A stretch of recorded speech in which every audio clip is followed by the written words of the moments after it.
Collector साहब ने जब अनजाने में कहा कि तू मेरा बेटा है, मेरे दिल को बहुत अच्छा लगा। बबलू याद आ गया। बबलू? हाँ, मेरा बेटा 4 साल का था जब भगवान को प्यारा हो गया। आज वो जिंदा होता तो तेरे जितना होता।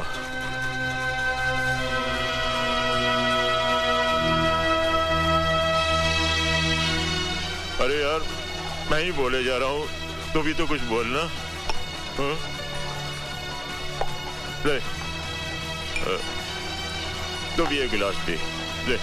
नहीं सर, मैं नहीं। अरे यार, ये सर सर क्या होता है? तू तो मेरा बबलू है, बबलू। जब बेटा बड़ा हो जाता है ना, तो दोस्त बन जाता है। आज मेरे दोस्त की तरह मेरे साथ पी पी पी पी। बेटा शराब पीकर अपनी माँ के सामने कैसे जाएगा? तूने सिमरन को माँ कहा? माँ को माँ ही कहा जाता है। शाबाश पुत्र, शाबाश। ओए, आज तो तूने मेरी लाइफ बना दी पुत्र, मेरी लाइफ बना दी।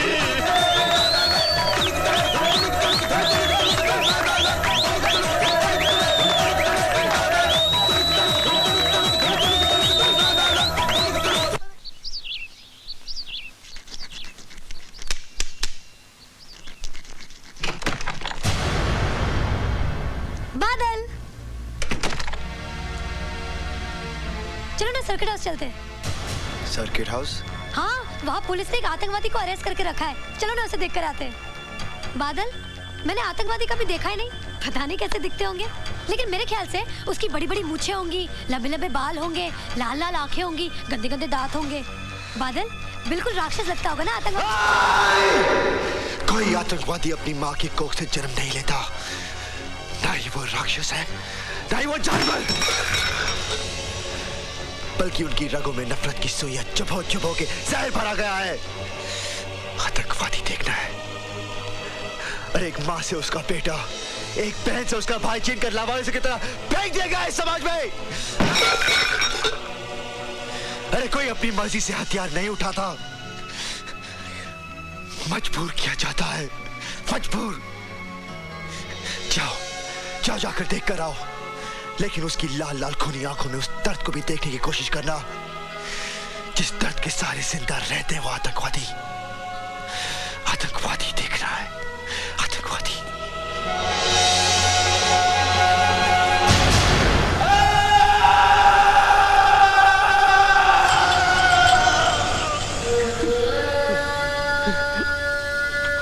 ना ही तेरा नाम जीतराम है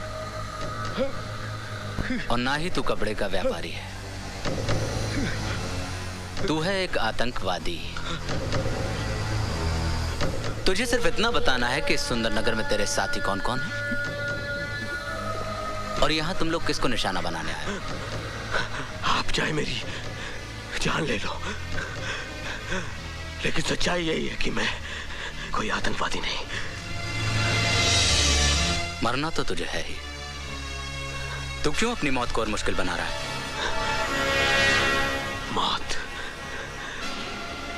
मौत से किसकी रिश्तेदारी है राणा?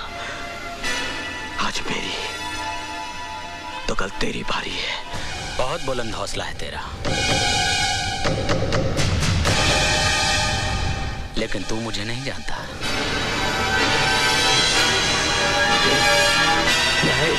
डीआईजी साहब, ये आप क्या कर रहे हैं? ऐसे तो ये मर जाएगा। तो क्या करूं? इसे फूलों का हार पहनाकर इसके सामने माथा टेकूं? मेरा मतलब है ये मुजरिम हो सकता है, लेकिन है तो इंसान। Thank you. आपने मुझे इतने ज्ञान की बात बताई कि मेरा जीवन ही धन्य हो गया। आपके चरण कहाँ हैं? ये आप क्या कर रहे हैं सर? आपके चरणों की धूल अपने माथे पे लगा रहा हूं। आपका नाम क्या है? एसीपी रंजीत सिंह। और मैं कौन हूं? डीआईजी जय सिंह राणा।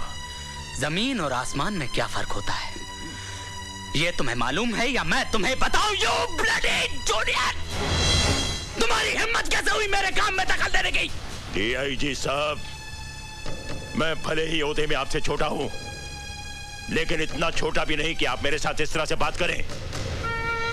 हमें कानून की किसी भी किताब ने यह हक नहीं दिया है कि हम इंसानों के साथ जानवरों जैसा सलूक करें।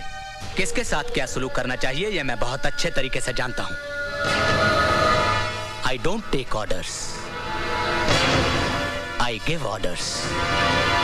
और मेरा पहला ऑर्डर यह है कि शहर का चप्पा चप्पा छान मारो और पता करो किसके साथी कहां छिपे हुए हैं। Do your duty fast. Is that clear? Yes. Yes sir. Yes sir. Now get lost.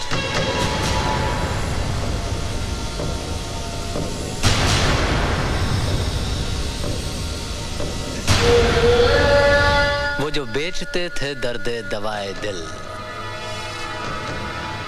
वो अपनी दुकान बढ़ा गए। तूने मेरे हर सवाल का जवाब दिया। इस सवाल का जवाब है तेरे पास?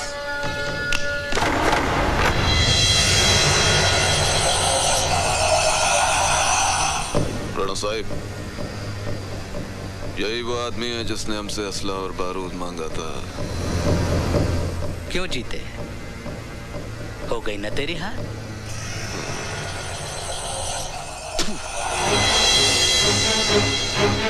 क्यों चाहिए था तुझे बारूद? बोल बोल बोल, तुझे खुदा का वास्ता बोल बोल बोल। वो बेहोश हो गया। होश में आएगा तो बोलेगा। मैके जी? हाँ।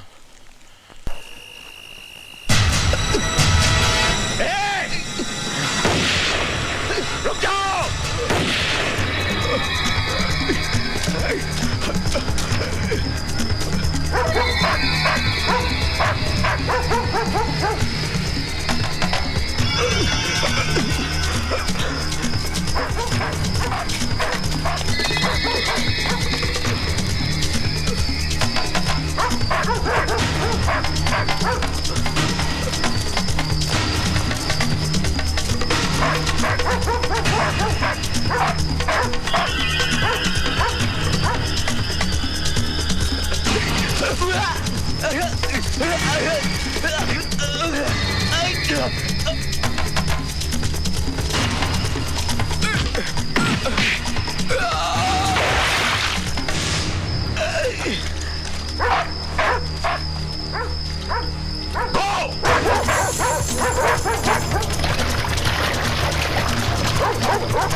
राजे,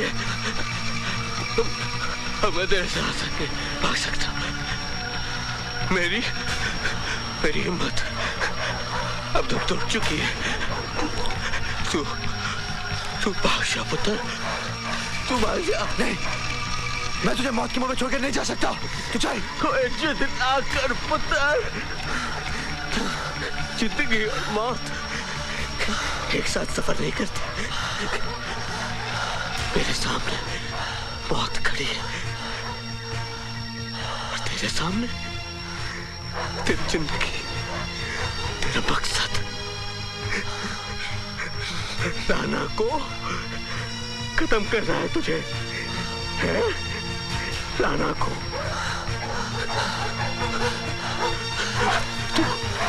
तू भाग जा, तू भाग जा। तू चल मेरे साथ, तू चल।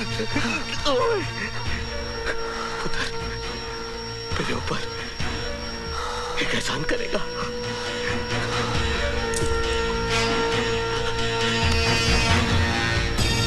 मुझे गोली मार दे। हाँ पुत्र, जब जिंदगी मौत से बदतर हो जाती तो उसे आजाद कर देना चाहिए। पुत्र, मैं अगर पुलिस के हाथ में पड़ गया तो उनका जुर्म मैं और बर्दाश्त नहीं कर पाऊंगा।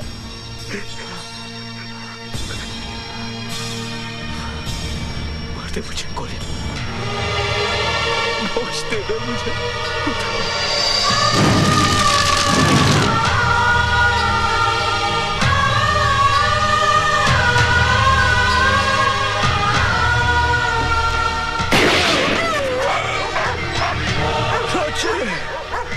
रब राखा।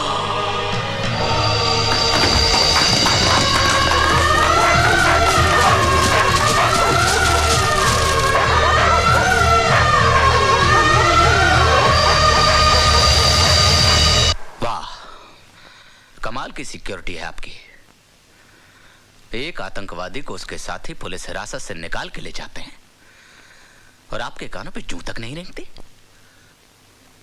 डीआईजी साहब, ये तो मेरी मुस्तैदी का सबूत है जो जीत राम की लाश आपके सामने पेश कर दी। मुझे लाशों का हिसाब मत दीजिए, मुझे वो जिंदगी चाहिए जो उसे उड़ा कर ले गई थी। हो ना हो उसके साथ ही इसी शहर में कहीं छिपे हुए हैं। ढूंढ के निकालो उन्हें, वरना ये आतंकवादी इस शहर को शमशान बना देंगे।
सत्यप्रकाश जी, आप गलती कर रहे हैं। आप इस गांव में ना ही जाएं तो बेहतर होगा।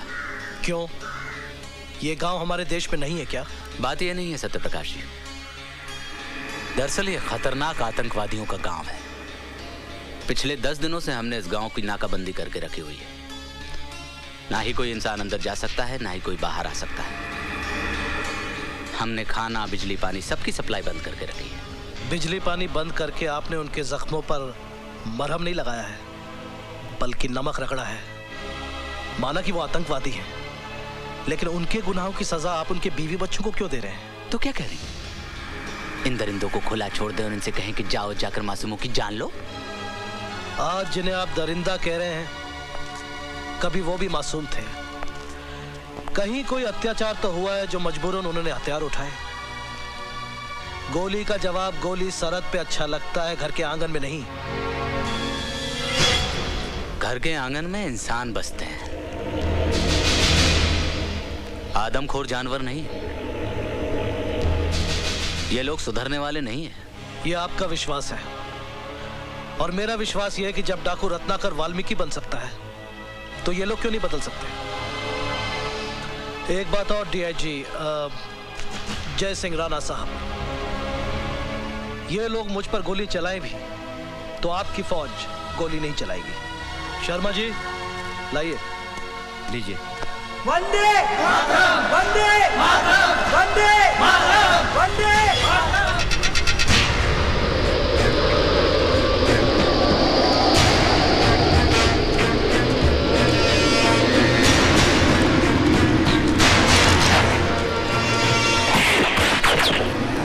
मुझे मारने से अगर तुम्हारे बच्चों की भूख प्यास मिटती है तो चलाओ गोली, चलाओ। राजी, इसके हाथ में क्या है? कहीं गोला बारूद तो नहीं?